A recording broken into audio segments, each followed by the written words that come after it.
And what is this? A FedEx truck. A fellow with a box. Oh, happy joy. My Mamod Boulton cometh in the wonderful FedEx truck. I was just gearing up to make a video showing all of my Canadian Tire trucks. But I don't know, that might just have to wait. What are you doing out there? What are you doing out there? Are you scared of the Mamod?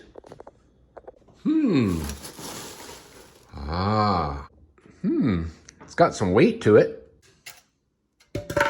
So what's in the box? Well, obviously there's the engine, more on that later. Because this locomotive is gauge adjustable, there's a nice metal gauge here for helping you adjust the wheels. There's a Mamod nameplate that I can stick on somewhere if I want.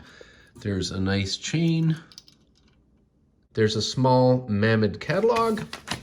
And there's the instructions for the radio control. And here's what looks to be a very brilliant little handheld radio control unit. And of course, this is digital radio control. First look around the locomotive and I can see the coupling rod is red. That's good. I was going to paint it red anyway. Underneath the locomotive, there's this really robust motor, very robust looking motor there, and beveled metal gears. I like the look of that, metal gears. I see that the locomotive is gauged for 32 millimeter gauge, which is just fine. I have the dual gauge track out here anyway, and I can see that it was made on the 4th of May. It's a handsome looking beast, I have to say, and it's got some good weight. The rather robust shell comes off easy enough. We have lots of brass handraily kind of things that are bolted on. By pressing down on this lever, you wiggle it around and lift the body off. Inside, well, this is your... Oh dear, yes, it's already charged. I didn't know it was going to be already charged. There you go. This is a charging port for recharging the batteries. I already have this device for charging the batteries. Now, if you go to Mamod's website, you can buy a charging pack to go with the locomotive, but it would have the British plug and that wouldn't work here. So if you're in a place that doesn't use the wall power or plug of the United Kingdom, then you need to be able to get a charger like this for your battery pack. And this is your receiver and all that for the radio control. There's a fuse for the batteries here. That's nice. All very tidy, seems to be robust, and here's your speaker. These couplers are not sprung, but they seem to be nice and robust. I'm surprised to find that this comes already equipped with live AAA batteries. I have AAAs that are rechargeable, of course, I'll use permanently, but that's a nice feature, a nice touch. So without reading the manual, it appears that when you turn that on, it starts up the diesel. We'll turn on the transmitter. All right, so let's see. Oh. Yep, it's already bound. I see that they've already bound it to this. That's lovely. And what does F1 do? Okay, what does F2 do? Oh, a whistle. F3.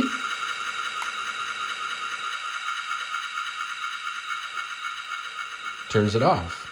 Huh. Will F3 turn it back on? That's the question. It will! That's brilliant. Very happy. So with my brief walk around in the body and looking inside, I think it feels like quality. It's certainly heavy. These are stickers. The yellow bit here is a sticker. I would have preferred that was painted on. And for the price, it would have been nice if there was a bit of glazing, at least on the front windows and maybe the back ones. Now this locomotive is ripe to make changes to. Swift 16 make a horn that I think on a mount right there, a brass horn. That would look good. I'll likely put a locomotive number right here. Yeah. Add some detail bits here and there and, you know, do my normal thing. I have the driver here with a magnet, a strong magnet glued into his foot. Lord Michael with a strong magnet glued into his foot too. The locomotive is steel construction, which is nice. Oh yeah, this is working out well. So I'm here at the workbench where I'm going to put a little dollop of grease on the beveled gears and also put a few drops of oil in the bearings.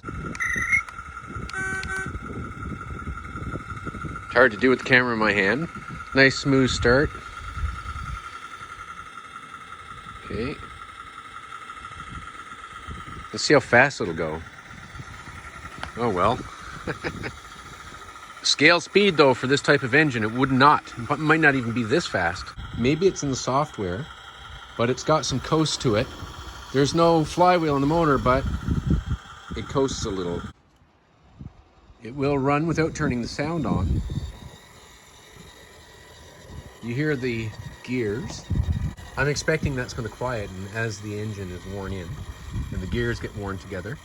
Oh, Henry, isn't it exciting to see another engine here today? I know what you mean, Marge, I know what you mean, and this one's a little different. You know, all the other engines Terry has in this scale that he runs out here are live steam, and this one isn't. Oh, Marge, I think they're about to go.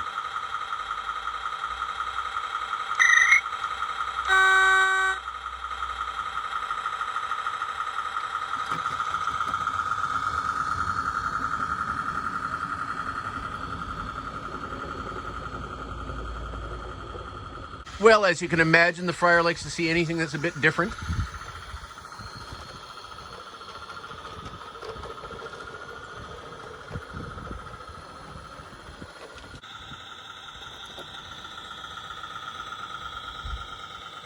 I like how the slack comes out. The slack comes out of the train when I go forward here.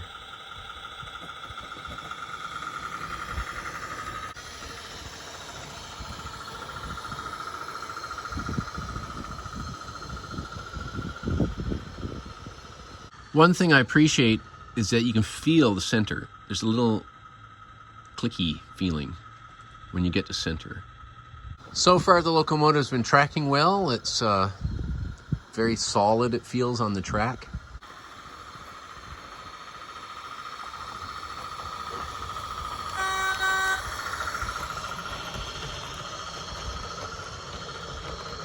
I tell you, as I'm running this, I honestly, and this is an honest thing I'm saying, I can't stop smiling. Because of the start and stop and this and that, I have not been timing how long the battery will last. So that'll be for a future video. And also, because I can set this to 45mm gauge, I'll be able to pull all of my big rail cars and do a weight test. Well, here's Morant's bear having a munch. I want to mention that all these rail cars are by Swift 16. They're really good.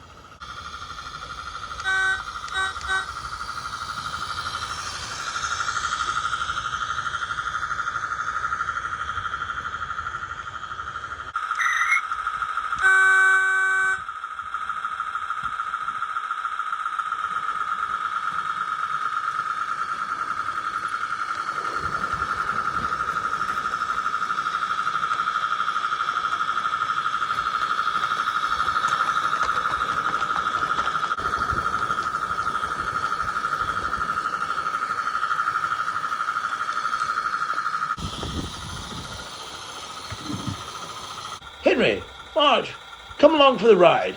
Oh, Henry, I wasn't counting on this today. Neither was I, Marge, neither was I, but this is pretty amazing.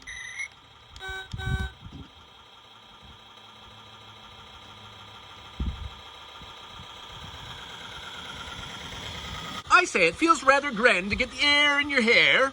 I'm just going to run it in reverse for a bit to wear in the gears that way.